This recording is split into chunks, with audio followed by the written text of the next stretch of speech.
Indoor water parks have always fascinated me. Between their often liminal appearances and their complex engineering, I've always enjoyed talking about these places. Now, I live in Connecticut, and up until the new Great Wolf Lodge opened last year, we didn't have any indoor water parks. Actually, we used to. Over a decade ago, there did used to be one in Waterbury named CoCo Key. I remember hearing about this place as a teenager, but wasn't interested in visiting due to its lack of thrill rides.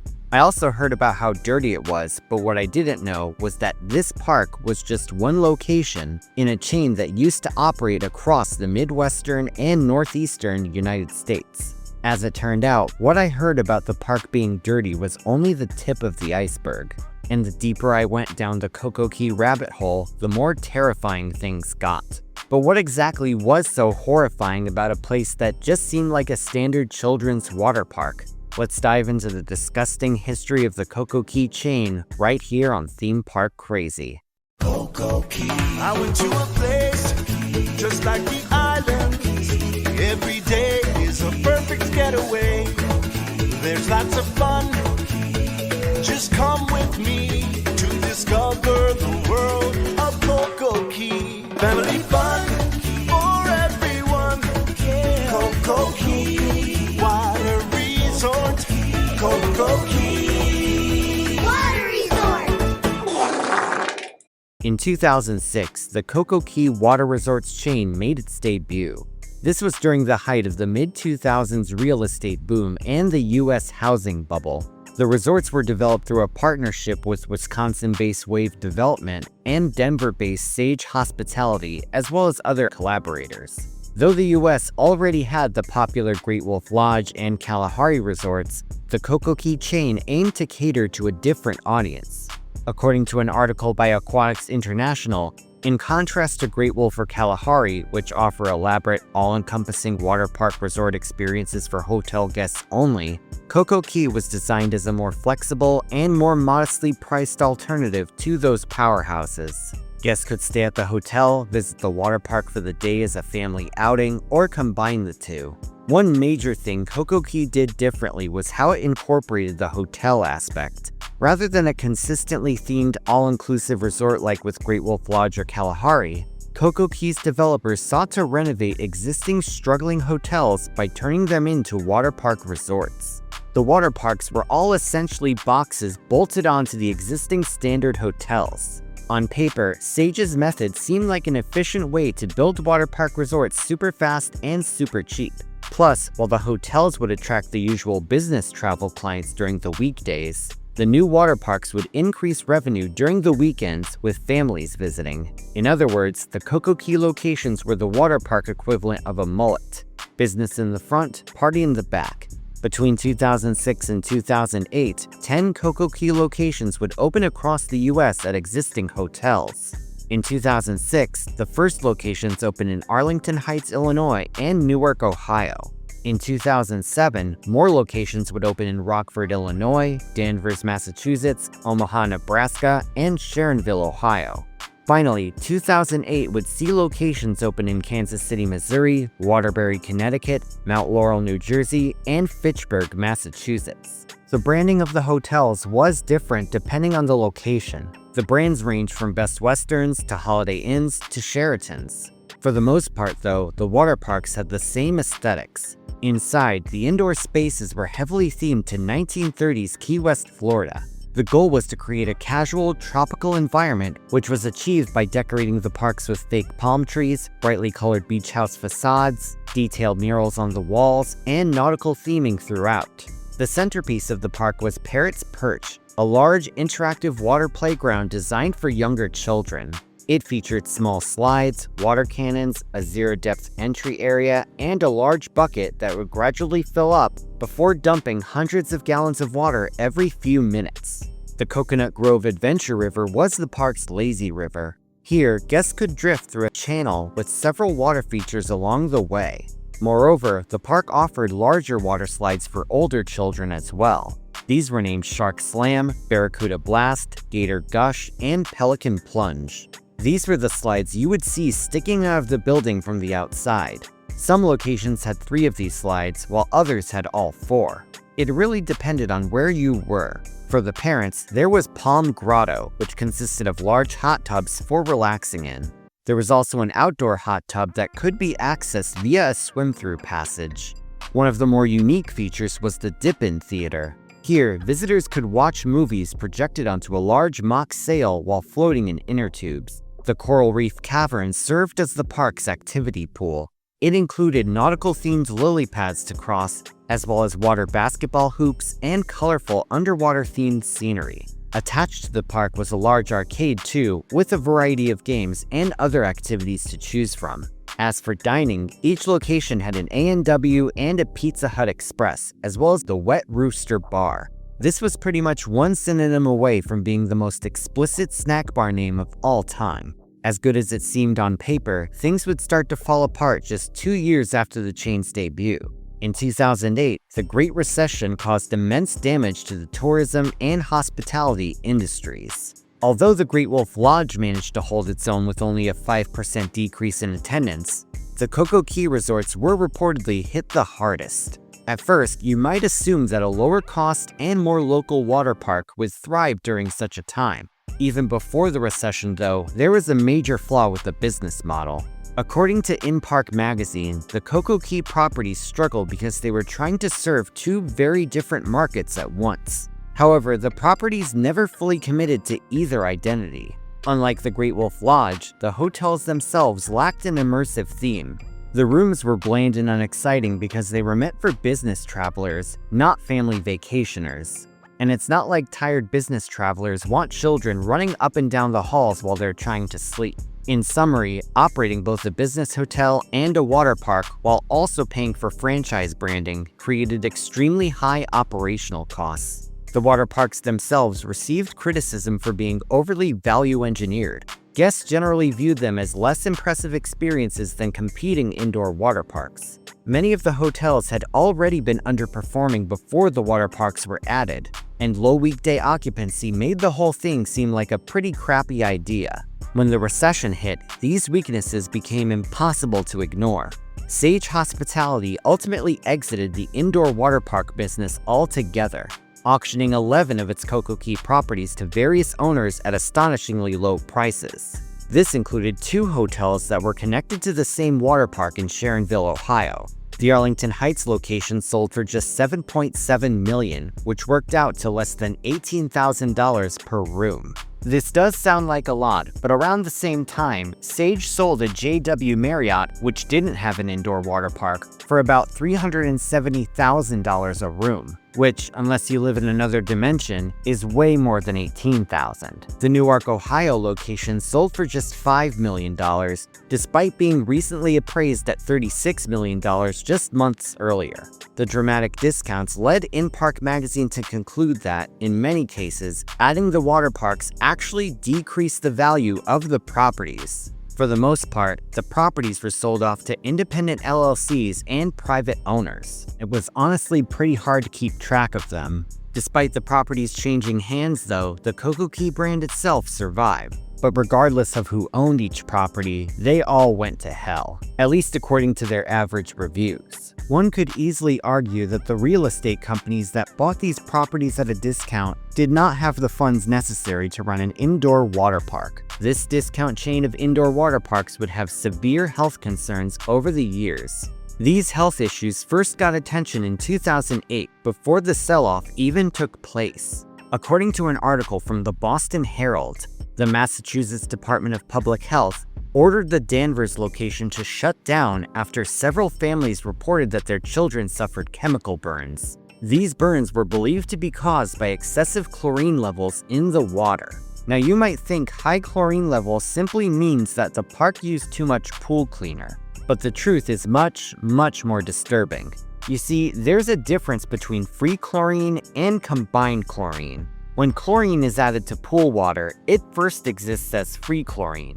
This form of chlorine is the stuff that disinfects the water by killing bacteria and viruses. However, when free chlorine reacts with contaminants in the water, it forms combined chlorine, also known as chloramines. Contaminants that help create these chloramines include sweat, body oils, lotions, and yes, urine. You know that famous chlorine smell that people often associate with swimming pools? Well, that's the byproduct of free chlorine and contaminants coming together. Actually, a clean, properly maintained pool shouldn't have much of a smell at all. If a pool smells strong, that means the free chlorine is engaged in an epic battle with the contaminants and is desperately trying to disinfect the dirty water. When combined chlorine levels become too high, they can irritate the skin and eyes. Plus, chloramines evaporate into a dense, invisible fog on the surface of the water that can cause respiratory problems. In more severe cases, excessive chloramines can even contribute to chemical burns like the ones reported at CoCo Key. As it turned out, the free chlorine levels in the water were just fine, but the combined chlorine was not twice, not 3 times, but 15 times higher than the legal limit. What they really should have done was shock their pools with a bunch of free chlorine and run the HVAC system to disperse the chloramines. But that would have required closing the pools and spending the money to buy the shock and run the HVAC, so that was likely out of the question for a cost-cutting operation. Inspectors also found that the park was not using proper chlorine testing equipment to accurately measure the chemical levels. Moreover, the resort was cited for not having thermometers in its hot tubs either. The water park remained closed until the issues were corrected and the facility passed another inspection, which it eventually did. But this was far from the end of the brand's troubles, as the Sharonville, Ohio park gave it a double whammy in 2015. In May of that year, the Ohio Department of Agriculture shut down the water park after inspectors discovered that the water disinfection system was broken. The department said that the system had been partially busted for months, and it was not working at all during the latest inspection. The Hamilton County Department of Health added that the resort had gotten complaints for bed bugs as well. Though the park was eventually cleared to reopen, it was shut down again in October the same year. This time, they were shut down by the state fire marshal.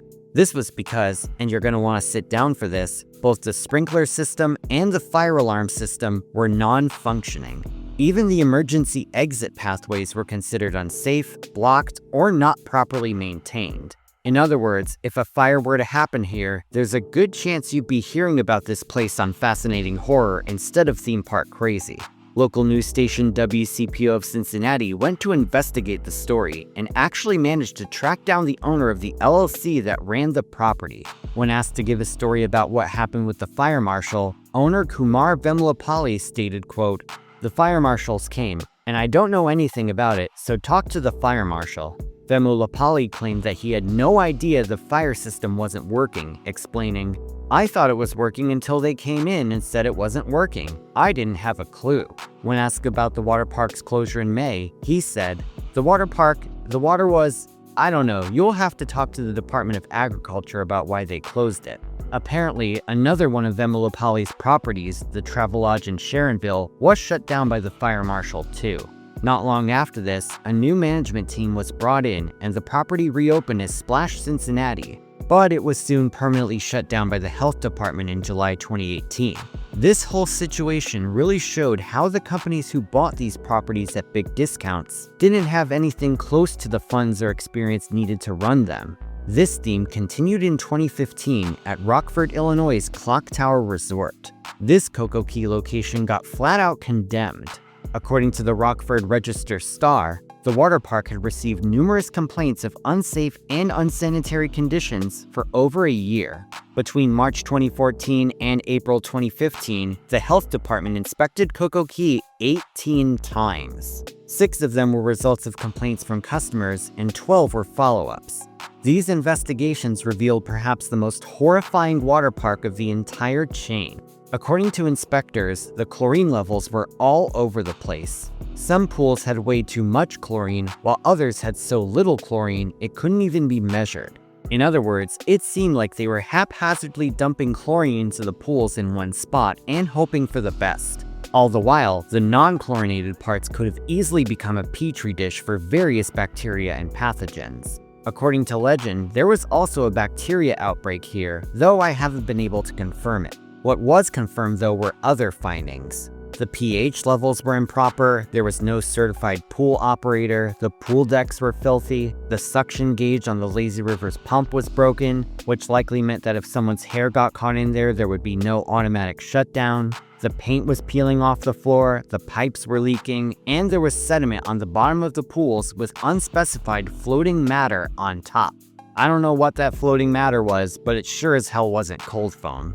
Inspectors noted that the restrooms were also horrifying, with the urinals in disrepair and toilet paper that was held up by wire and paper clips. A quote, offensive odor of mildew was identified as well throughout the complex. Another investigation discovered that an adult woman was injured in July after cutting her heel on one of the children's slides, requiring 7 stitches. While attending to her, the lifeguard reportedly only wore 1 glove. This incident was never reported to the health department. During a later inspection in August, it was discovered that workers used large bolts to hold down the mats in the zero-depth children's pool. These bolts were sticking out of the mats and were an obvious hazard to kids walking around in bare feet. The city of Rockford conducted its own inspection and found even more alarming hazards. Officials cited gas leaks in mechanical equipment, major plumbing leaks, poor ventilation, and water leaking near electrical equipment. In a follow-up inspection, water was seen filling an elevator pit, forcing the elevator out of service. On top of all of this, the air temperature was 79 degrees inside with a water temperature of 98 degrees. According to state code, the air must be warmer than the water, and the water can't go above 92 degrees. Soon enough, the Winnebago County Health Department revoked the park's operating license. They cited what they described as a, quote, continuing lack of regard for public health and safety. The resort had been temporarily closed months earlier, but this inspection showed that zero effort was made to fix any of the existing problems. All in all, the Clock Tower Resort was hit with around $250,000 in fines, including the fines that it was hit with earlier in the year. A code hearing on the violations was held, but management refused to show up.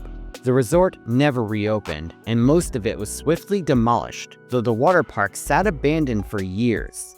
This place was covered in graffiti and became a pretty popular urban exploration spot with plenty of videos on YouTube. These videos are actually pretty disturbing, with some of the spots giving some pretty big backrooms vibes.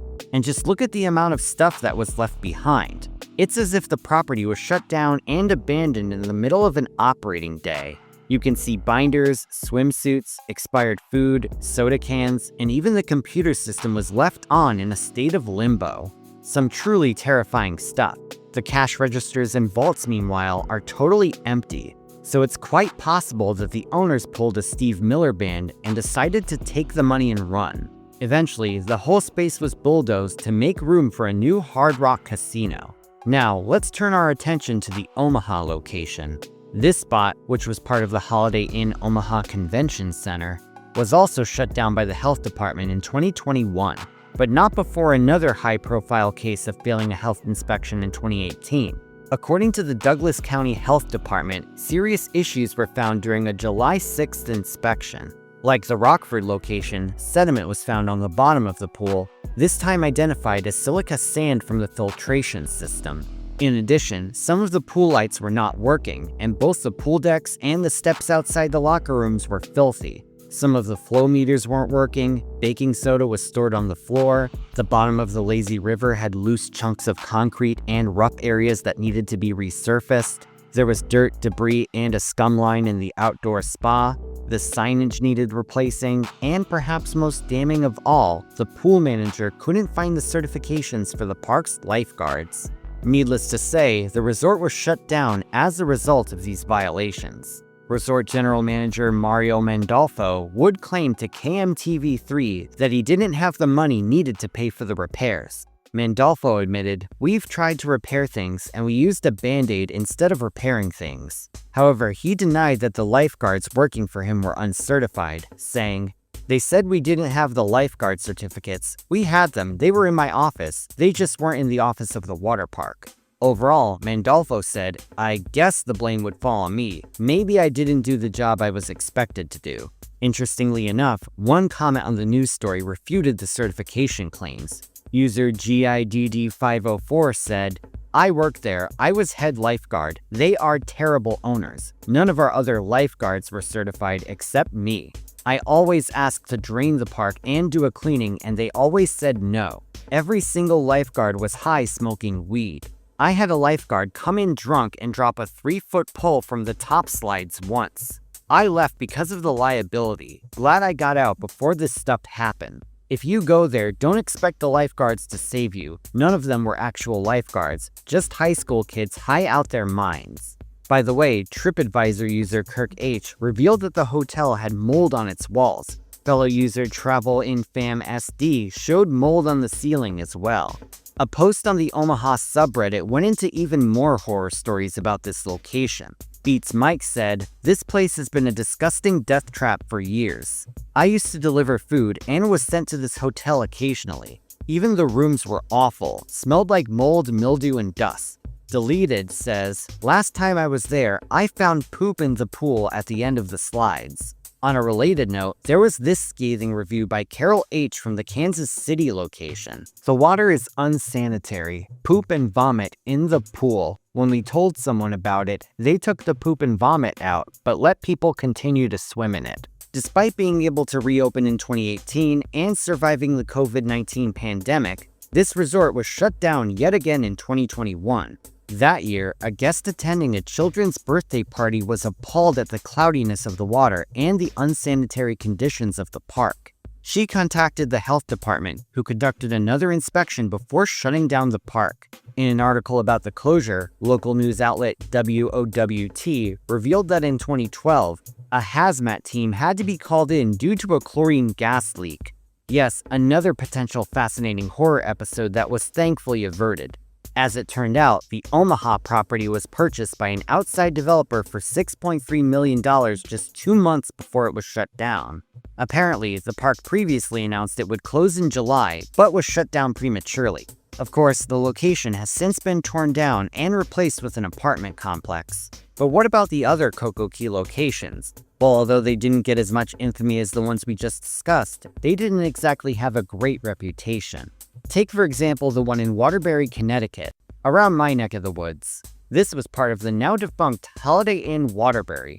If you go on TripAdvisor or Yelp, you'll still find plenty of unflattering photos and reviews of this place. This photo, taken by TripAdvisor user Joshua G., shows a visible scum line on the edge of the pool and cloudy water inside of it. He emphasized, quote, "The pool is in dire need of a cleaning and it reeked of pure chlorine." So yeah, the chloramines were certainly a problem at this place. This photo by Sincerely Yours 09 shows a broken swing bar system on one of the hotel room doors. Devon T showed torn lampshades, a cracked toilet seat, and a ripped chair.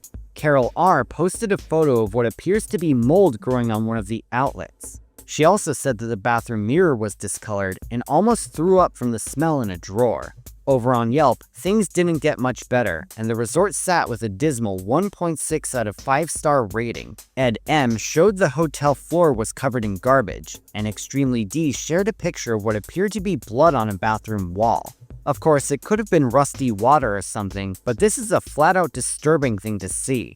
Natasha H shared a picture of what looked like a small rusty nail, claiming her son stepped on it at the bottom of the kiddie pool. The Waterbury location ended up closing in 2016, less than a decade after opening. Nowadays, its spot is home to a restaurant depot. As for the other locations, they each met different fates. The Arlington Heights location closed 3 years after opening due to the global recession. The Newark, Ohio location suddenly closed in 2017 for unspecified reasons. The water park portion, meanwhile, was completely gutted and turned into the Ohio Event Center. It's currently used for trade shows, weddings, and car shows, among other events. The Kansas City, Missouri, and Mount Laurel, New Jersey locations closed due to the COVID-19 pandemic and never reopened. The Kansas City location became a pickleball venue, and while there were plans to reopen the New Jersey location, it remains standing but not operating to this day. Though considering the location apparently had a problem with roaches, I doubt it will be missed by the community. As of today, only 3 CoCo Key locations continue to operate as water parks. First off, after initially closing in 2013, the Fitchburg, Massachusetts location was heavily renovated and turned into a Great Wolf Lodge. In the same state, the Danvers, Massachusetts location is an interesting case. It too closed in 2020 due to the pandemic, and when it reopened, it was rebranded as the Water Park of New England. Despite the rebranding though, the interior of the water park is pretty much the same thing as the original CoCo Key, just without the branding. Because of that, I was able to use Canopy Coaster's footage of it in this video in place of the original CoCo Key, due to footage of the original parks being rare. It continues to operate to this day as part of the DoubleTree by Hilton and is said to be in much better conditions than the other locations were. Now with all of that said, there's one more location we haven't discussed, and this one may shock you. That's because it's completely different from the previous ones, and yet it still possesses the CoCo Key branding. Located on International Drive in Orlando, Florida, the CoCo Key Orlando Resort first opened in April 2010. This made it the last location in the chain to debut. Initially, this park was different from the others, as it was owned by CNL Financial Group instead of Sage. These were the former operators of New York's Darien Lake, among other theme parks and attractions. Though ownership of the Orlando location has since changed hands, the operational difference likely led to major other differences. Originally built into the old Legacy Grand Hotel, this CoCo Key isn't just an attachment to a separate hotel, it's an all-inclusive resort. Not only that, but the water park isn't completely indoors. Instead, it consists of an outdoor water park and a covered section for inclement weather. This allows for much more ventilation than the other parks had, preventing that severe chloramine smell. There's also a wider variety of slides, with some more modern attractions for both kids and adults to check out. Most importantly, the reviews are much nicer, with the resort having a 4.1 out of 5 rating on TripAdvisor, a rating never before seen by the brand. This CoCo Key is pretty much what would happen if you took a high-quality Italian restaurant and named it Golden Corral. As for the defunct locations though, I'll probably be seeing them in my nightmares tonight. But have you visited one of these parks? Let me know in the comments below. And speaking of comments, now it's time for the comment shoutout program. This is where I take 5 random comments from my previous video and read them out. These comments come from my video on nightmare water slides. Chris JL6VP says, "The holding your breath slide is absolutely horrifying. Even though they had some great safety features, I don't see why anybody would want their water park fun to have a slide of nearly drowning. I'd give all the others a go though, they look fascinating and unique. Aside from freefall, because even as a man, the risk of injury is still there, and also not the serpent slide, because algae on the framing like that is pretty grody." Northcliffe for Life says, "Richard Dunn's slides from Bradford in the UK had 2 great slides before it closed. The building is now empty, and they filmed in there in the last 28 years later film." Jerf 240 says, "Where I grew up, the tallest slide was completely blacked out. It got hot and steamy in there. It was so fast that you could barely lift your head, and there was so much water shooting into your face that you could hardly breathe. It felt like being waterboarded." Club Step Maniac says, "I would hate the funnel web."